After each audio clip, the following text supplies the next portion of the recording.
It doesn't matter who or where you are in life. You clicked on this video because you've been trying to make things work, but it just doesn't happen. I've been there, frustrated, wondering why it seems so easy for others. If this is something you're going through right now, I have some good news for you. The successful people you see, they aren't that different from us.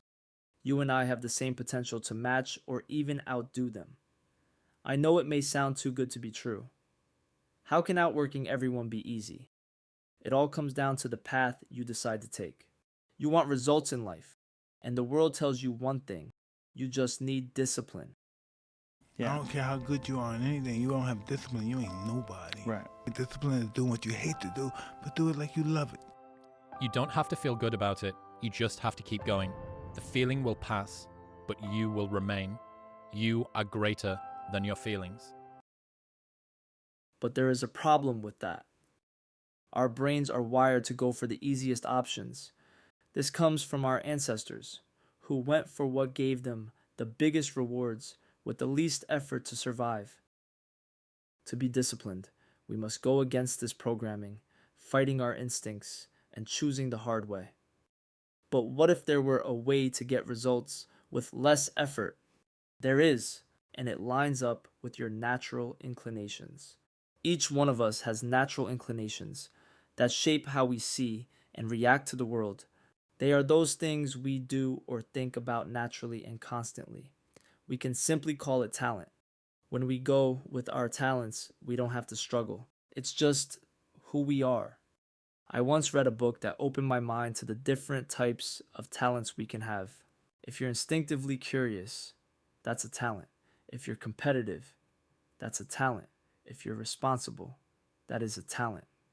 Now, picture this. What if you took something that comes naturally to you and used it in a productive way? That is the secret to outworking everyone. Even traits that are usually seen as negatives can turn into talents when you use them the right way. Being stubborn can be a talent if you find a job that requires persistence.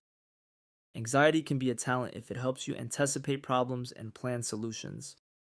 When you use your talent, you get better results with less effort.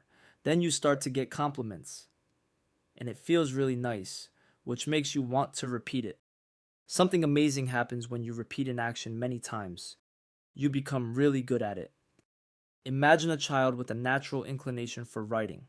Their first compliment comes from an essay they wrote. They feel good, so they start writing more often. Eventually, they don't know if they write better due to their natural inclination or simply because they write more than others.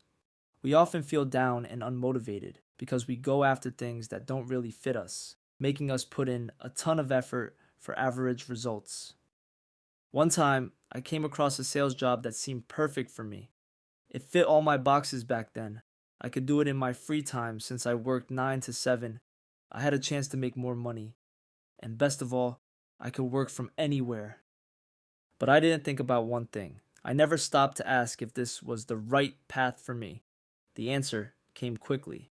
It wasn't. Just the thought of calling a stranger, it was enough to give me a slight tachycardia. Deep down, I thought if I just pushed through my feelings and did what was necessary, I could become good at it. But the reality was that I felt even worse, seeing that something so simple for some was a huge step for me. I noticed that a lot of the people who were doing well were great at communicating and connecting with others. Some loved the competition. I didn't feel any of that.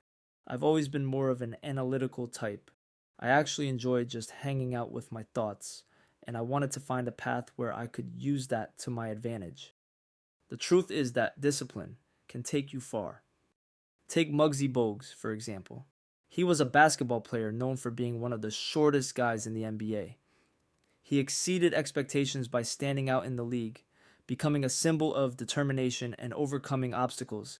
However, despite being a fast player and a great defender, his height meant he had to work harder than others to make up for it. I'm not saying discipline isn't important. After all, hard work and practice are key for getting great results.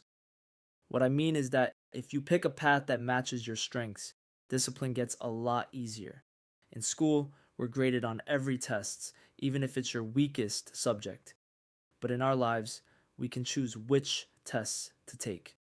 The secret to overcoming everyone is to design your life so you are graded on your strengths.